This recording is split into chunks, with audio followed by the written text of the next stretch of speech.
आइए जानते हैं गुरु जी का मंदिर कहाँ है और वहाँ कैसे बना मंदिर।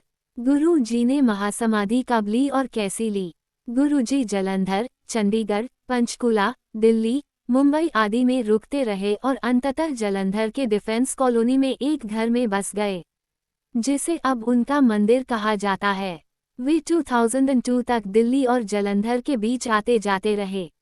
जब वे अंततः नई दिल्ली में एमजी रोड पर एम्पायर एस्टेट हाउस में बस गए, जिसे छोटा मंदिर के नाम से जाना जाता है।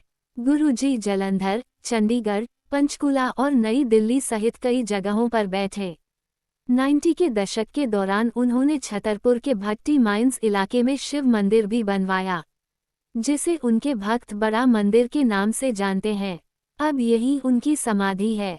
सत्संग और लंगर प्रसाद के माध्यम से गुरुजी का आशीर्वाद, गुरुजी की कृपा की वर्षा धरती पर होने लगी, जिससे लाखों लोगों के दुख कम हुए और सत्संग होने लगे।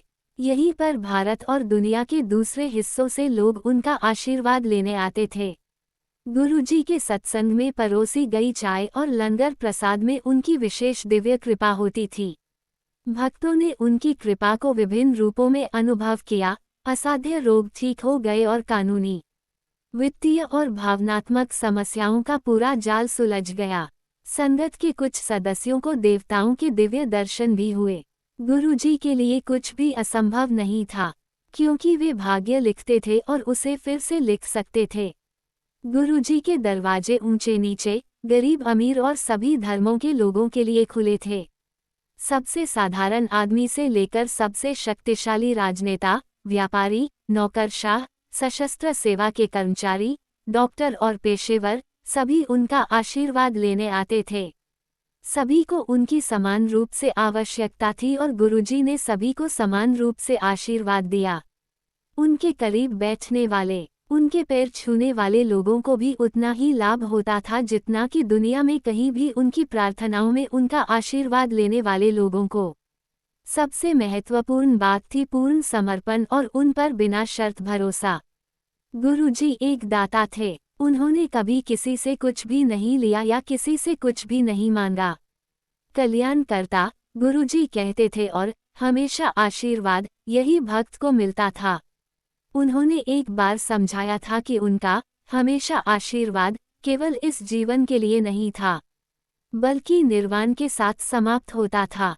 गुरुजी ने कभी कोई उपदेश नहीं दिया या कोई अनुष्ठान निर्धारित नहीं किया।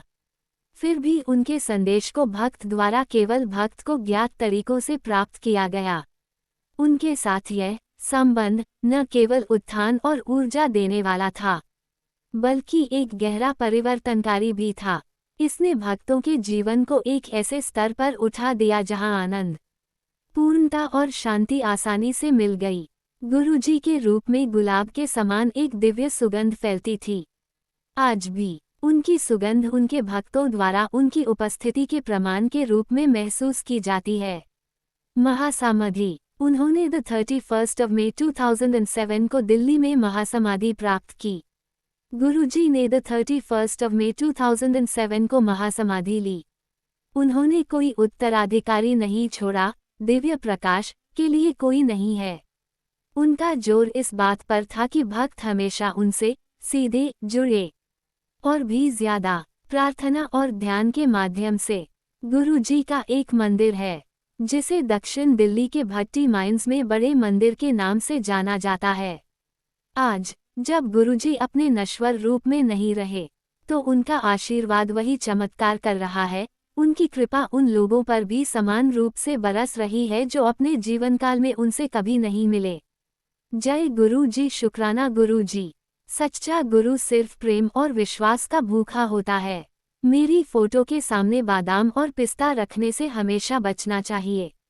हमेशा फूल रखना चाहिए। अर्थ, बिना किसी शर्त और अपेक्षा के मुझसे प्यार करो और फिर देखो मैं तुम्हारे लिए क्या करता हूँ।